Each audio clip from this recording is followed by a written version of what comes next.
I'm Corey Morris from Voltage, and this is the S.M.E Stories Podcast. You are now listening to the next great small business podcast. Welcome to the S.M.E Stories Podcast, where it is all about small businesses in Canada. And here's your host, Ken Alfred. Hey, everybody, thanks for on the show. We got a great episode today with Corey Morris.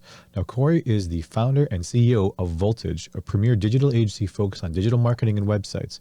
He is also the author of the Digital Marketing Success Plan that details why companies need a documented, objective, and accountable digital marketing plan in today's era of an unprecedented change in the digital marketing industry.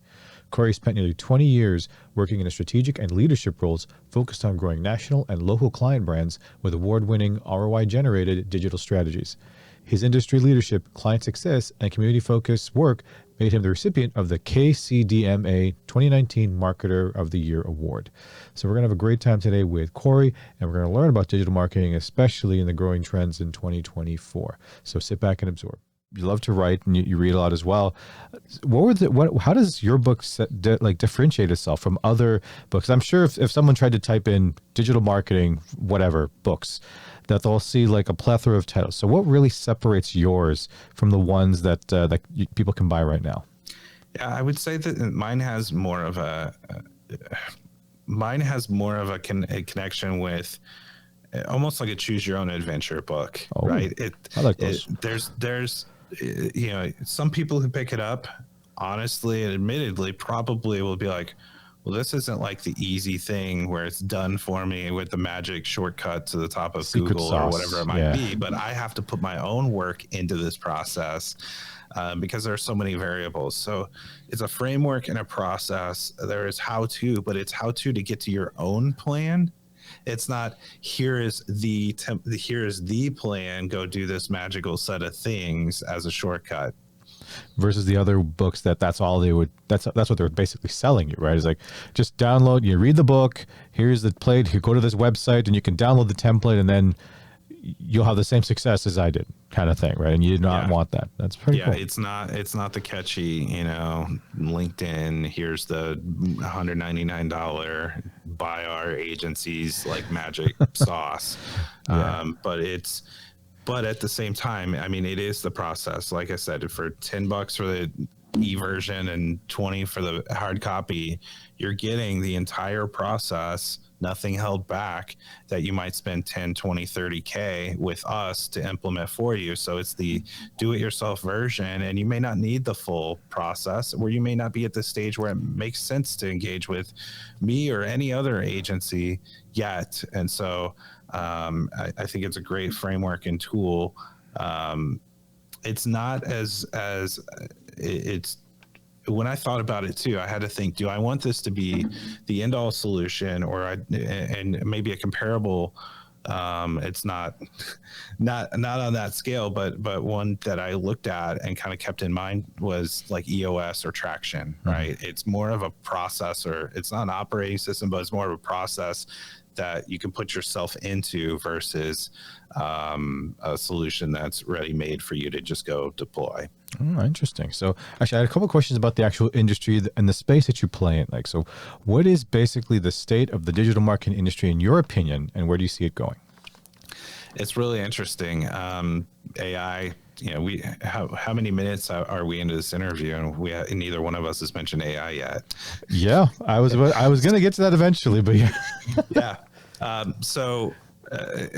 And that's something too, where I wanted this process to be a little bit more timeless and able to withstand some of the changes in technology as well, as it's changing so fast. I still see AI as, well, it's everywhere, right? It's embedded in Google search results. They're trying to, and there are other search engines launching that are AI first and AI driven. Yeah.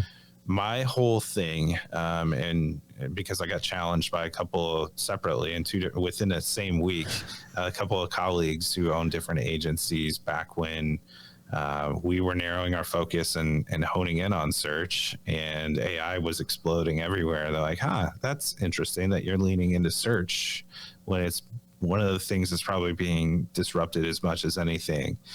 And my answer was whether SEO finally dies because it's been declared dead how many times, and it continues to adapt, and it's kind of a joke now with voice search, and back when Google Analytics took away keyword data, and probably about a dozen other times when different things have happened, and it's evolved. But whether this is, it eventually becomes an outdated thing and we move on to optimization of AI results or whatever it is, or if tomorrow holographic ads are a thing, whatever it is, there will always be a company out there, at least for me in the agency space, who wants to be found by their target audience and needs help with that, navigating that through the tech, through getting their strategy right, or even getting their own house in order and getting alignment for larger companies who may have silos and multifaceted things. And for smaller companies, it's when an owner, a founder, or a small team, again, as I mentioned earlier, are wearing too many hats and need to take one of those hats off, or need somebody to come along who is invested in understanding it all and learned it, versus spending the hours between midnight and 4 a.m. trying to learn another thing. Yeah. Oh, exactly. Yeah, that's the thing. And the funny thing about AI, I bought my first Google phone that actually has AI, and I'm actually just starting to try to use, I think it's Google's version is Gemini, I believe that's what it is. Yeah. And and I didn't realize some people that I used to work with too, like they'll actually, as part of their day job, they'll work at a big company, but then they'll use let's AI or Chat GPT to come up with something where like, write a rejection letter that I need to send to a supplier, because they don't know how to write it themselves, and it'll just spit something out. You'll be like, oh, okay, copy and paste. So I think more people are going to start using it. It's not something that I don't think is going to go away anytime soon. So I totally agree with you on that side. So what are the common misconceptions though? So when you meet someone that's never met you before and you say you run a digital marketing agency, what's the misconception they might have when they hear that from you? Well, yeah, it goes back to really some of the goals of wanting to be transparent and open with my book. There's, especially when we get into search, people have been burned by agencies. They've been burned by trying to do SEO. And so I understand, that there's this thing that, misconception or real perception out there of what am I going to get? Is there any aspect of return on investment that I can expect from, if I give you a dollar, am I going to make $8 in return or whatnot? And so I experienced that some, and a lot of times because it's a mature enough industry now, 2 or 3 decades in, where a lot of people have done SEO, whether they've tried to do it themselves or they've hired someone, and there are a lot of varying experiences. And so there's different levels of trust. I'll have someone come in and be like, yeah, I just need an agency that can help me level this up, or I'm ready to not do this in-house anymore. Can you please help me? To the skeptic who's like, maybe somebody on their marketing team booked them into the meeting and they're the owner and they're, a small business, and they're looking at, the 50 expenses they have. And to them, this is more of an expense than an investment. Right. And that kind of mindset too. Well, interesting. Yeah. Like I know I got burned by it wasn't an agency, but it was someone that said, hey, I can drive your podcast, downloads through the roof. Right. So I thought, okay, I was very new at this. Is a couple of years ago. And, I usually average around, a few hundred listens per episode, which is pretty cool. And they said, okay, well, we'll try it out. So I'll try it out. Did a small little trial, and I noticed that my podcast downloads went up. Right. It was like, oh, this is pretty cool. And then the minute I stopped doing that with them, the next thing it went right back down to where it was before. So then it almost made me wonder, I'm like, okay, did they actually do anything, or are these just like, bot or fake downloads just to drive up your podcast numbers, right? Because theoretically, if your goal is to try to spread my podcast to more people, then, because I think I got a decent product with what I produce, because I usually let the guests do a lot of the speaking here. But it was just very interesting that I stopped paying them, and then suddenly everything drops down. So were those real listeners? Probably not. And the key and kind of the breakthrough for me earlier in my career, and it's actually one of the first story in the book is kind of the one where I got humbled about I was early in my SEO career. I'd gone through some of the agency I worked at, S.M.E, California. I get some of the training from the best in the industry, and over a year, I kind of worked into that role. Got one of my first early clients, and I went through the process, SEO process, and that I had developed, and rankings were great. Site visits were awesome, and even in Google Analytics, I'm seeing form submissions and even form completions there. And I'm like, you got this many leads. And so go into the meeting, show him back then my printed out paper report. And he's kind of quiet. We walk through it. I'm excited, get to the end. And he's like, that's great, Corey. But, and I know you worked hard here, but he kind of slides it back to the middle of the table. He's like, I didn't get it. And he's a lawyer. And he's like, I didn't get a single new case. And that was kind of a gut punch or, stomach drop moment where I had to recalibrate and understand deeper into his business and reverse engineer what a case looks like and what the right lead looks like. And a simple example, but that's really driven me and driven my agency to get to the end goal. And in some cases, it gets a little bit weird, or it feels like we're getting out of our lane when we're like asking about business metrics and lifetime value and how the business works when we're talking to a marketing team.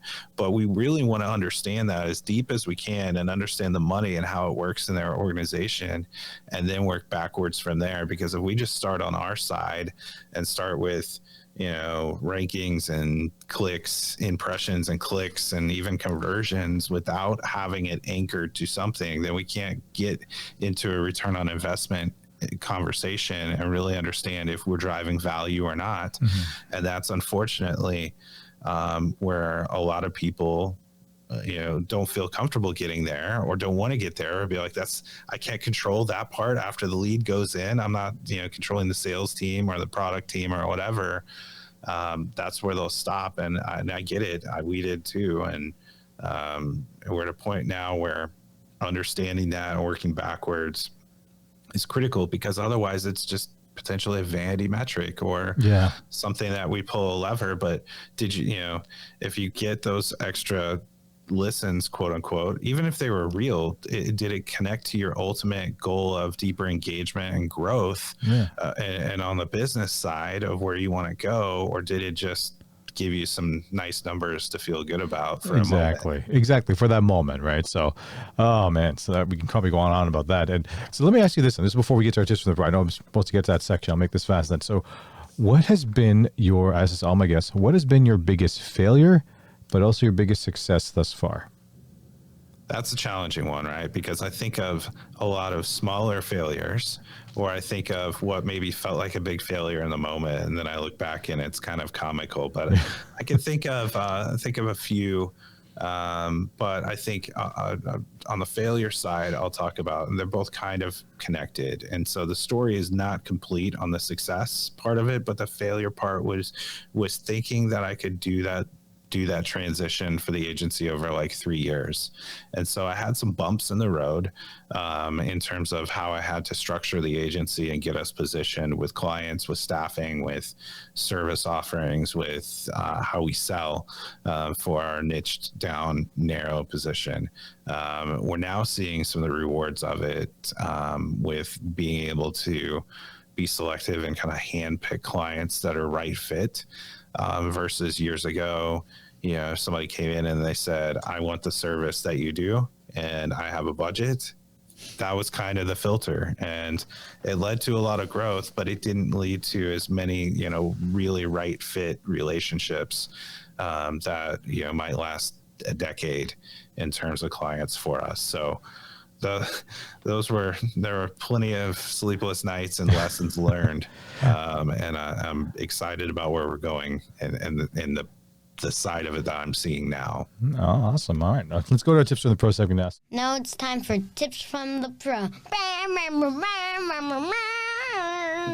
Now this is more specifically to your space, and maybe some listeners have some questions about more of the digital marketing space altogether. So first question is, in your opinion, Corey, what is the most profitable niche in the digital marketing space that you see? I'm not trying to duck this question, but I think any of them can be profitable if they're the right channel or the right area. So social media is right, but if for, you know, some clients and some products or services, I think you know, email marketing and automation can be wildly profitable, right? Even though it's probably one of the most old school channels there is in digital marketing, because, you know, you're tapping into an audience that already exists and has awareness of you, hopefully, if you're not spamming too much. Search can be really profitable as well, because if you're positioned there when someone is searching and you have the solution that they need right there in the moment, you're in a good place. But all those really come together and work together when you understand how they either overlap or don't, right? If you're just looking at the bottom of the funnel or that last click and being there, then search is your answer, and it can be the most profitable. It can also be the least profitable too. If you're you know, in Google ads and you're bidding on mesothelioma or some of the, you know, trying to get some of these very expensive clicks and they don't convert for you. And you can also write off things like social, because you look at it and be like, it's not driving directly to sales, but you could almost be short-sighted, not realizing, if you're not looking at the entire funnel and how people engage at multiple touch points before they purchase something, and write it off, even though it might be the best opener and best awareness tool. And if you turn it off, find out the hard way that things slow to a trickle. So understanding how they work together and the value of each individually and together is, again, I'm not ducking your question there, but you listed a bunch very there. Big. It depends. Answer. Everyone's favorite answer is it depends, right? But but you brought up a few things that, you know, that some of the things that you thought were maybe quote unquote old school, there still might be some chances there for people, because especially if someone wants to strive to do what you do, you know, it's kind of hard to compete with what you're focused on, right? So that's why all these asking experts like yourself, like, are there other sub niches that maybe, you know, someone can maybe, if they're just starting, maybe just jump into, right? And and sometimes there could be new stuff, or like you said, sometimes the old school, the quote unquote old school stuff, there still could, at least it's a good starting point for some people, and then you can expand out as well. So, all right, next question that we have here for you: what makes a good digital marketing firm from an average digital marketing firm? Yeah, I try to always take a positive side of things, right? When so I don't want to throw shade at any competitors or how, you know, but I will say that open and honest conversations, transparency, sharing of methodologies, knowing who you're going to be working with on the team. I've actually got an article that talks about, you know, it's a two-parter of how to have a really good solid relationship from as an agency to a client or a brand, and flip side, how to optimize that or have a good relationship with your agency and get the most out of it as someone buying that service. And so most of those come down to things, you know, yes, they need to have the technical skills and know their subject matter, right? That's a given, right? So I don't even talk about that one as much, because that's a given. If they can't do the work or aren't experts or have outdated, you know, strategies and tactics or approaches, then that's hopefully something that you can filter out and see. And that's a separate conversation about what the warning signs are maybe for that. But a lot of it comes down to communication, relationship, transparency, and ultimately, can they answer the question, or are they going to walk you through a process where collectively you can all answer the question of what the ROI on the relationship looks like, and versus getting someone who's going to do a bunch of best practices or a checklist and hope that we get the results that you're looking for. Exactly. Well, no, I hear you for that. So, all right. Last couple of questions before we hit our rapid fire round now. Okay. What is your best strategy to deal with difficult clients?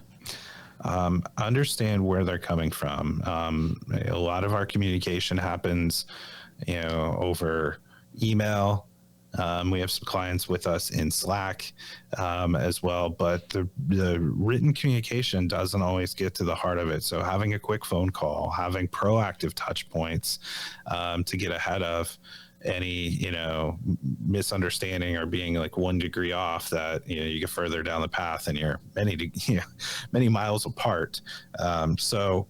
Understanding what the situation is and why it's difficult, and separating the person from the situation too. And I'm in a service business, so customer service is key. And so, in fact, in some of my longest tenured client relationships, we had some rocky things happen in the early going, and how we responded to it actually built the relationship stronger.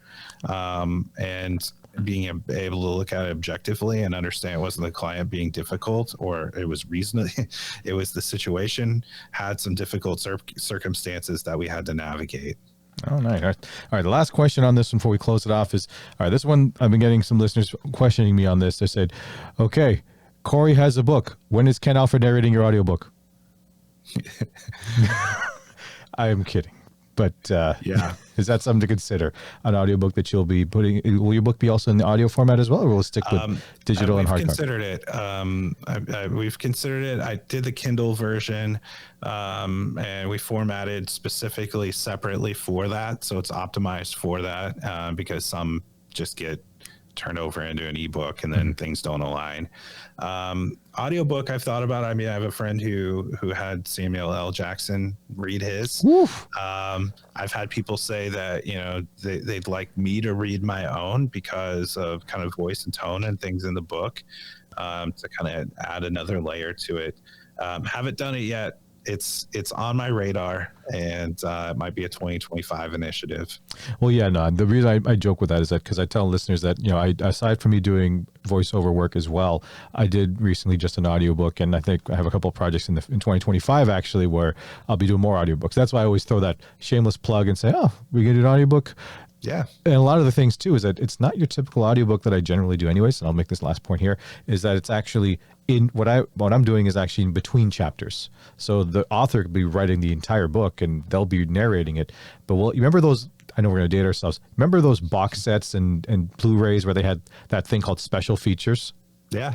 So what I would do is actually we'll have a conversation with myself and the author in between each chapter, just chatting a couple minutes about a story that they wanted to expand on, or something that maybe they forgot that they wanted to put in. So that'll be something there. So, all right, I'll wrap this up really quickly. I know that. Yeah, we'll think about that. But, all right, rapid fire time now, because I know we're running low on time here. So, all right, let's make this fast. All right, Corey, which word or phrase do you overuse the most? It used to probably be the term silo, as I have been on a mission to blow up silos and integrate things together. But I would say it's probably the answer I gave earlier on be found. Be found. All right. I like that one. All right. What is something that people are obsessed with that you just don't get?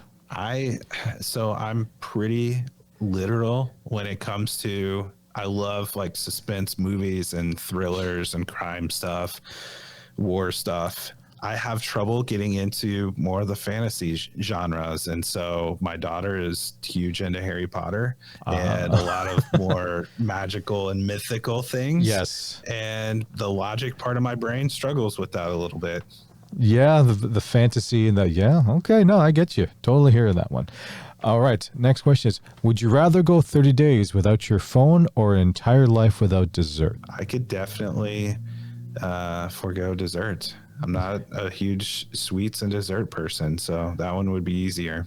Yeah, I had one. Even though it's a lifetime. Yeah, it's a lifetime, not just a simple 30 days, but excellent. All right, I always ask this for everyone. The last couple ones is, if there was a sandwich named after you, what would you call it and what would be in it? Let's just call it the Morris, and it would definitely include. So I am a big sandwich person.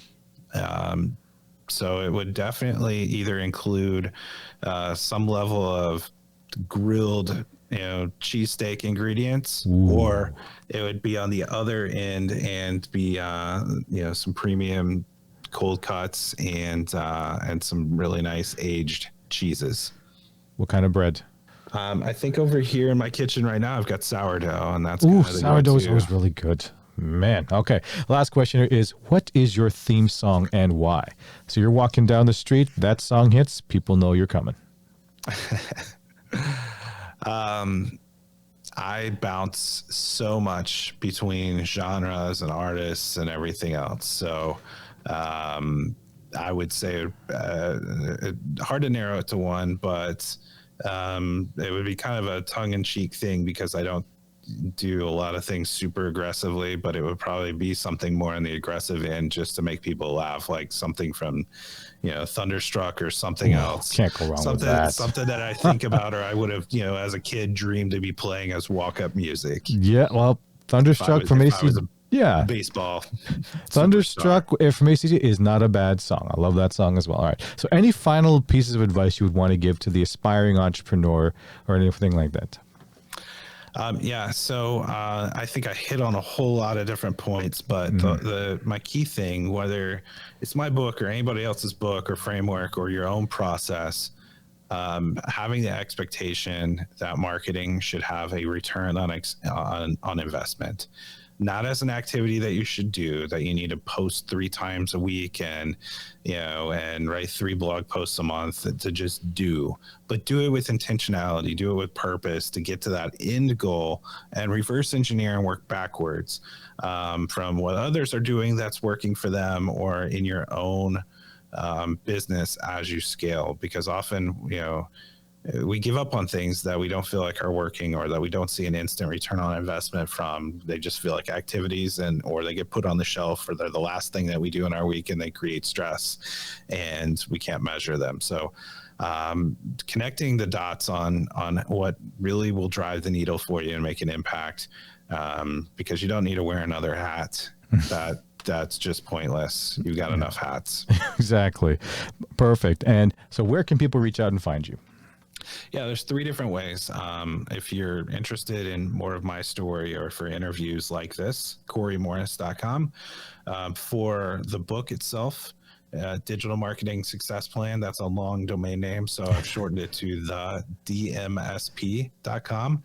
That'll get you resources and information about the process I talked about, and a quick link over to find it on Amazon, or you can search it on Amazon. And for the agency, it's simply voltage.digital, if we could be helpful there. All right, perfect. Well, thank you for being on the show, Corey. It was awesome. Thanks. I appreciate it.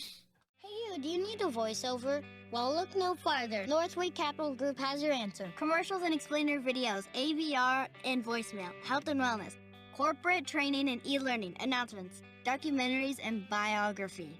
Contact us on social media or email us at northwaycapitalgroup@gmail.com. Thank you for listening to the S.M.E Stories podcast, which is owned by Northway Capital Group.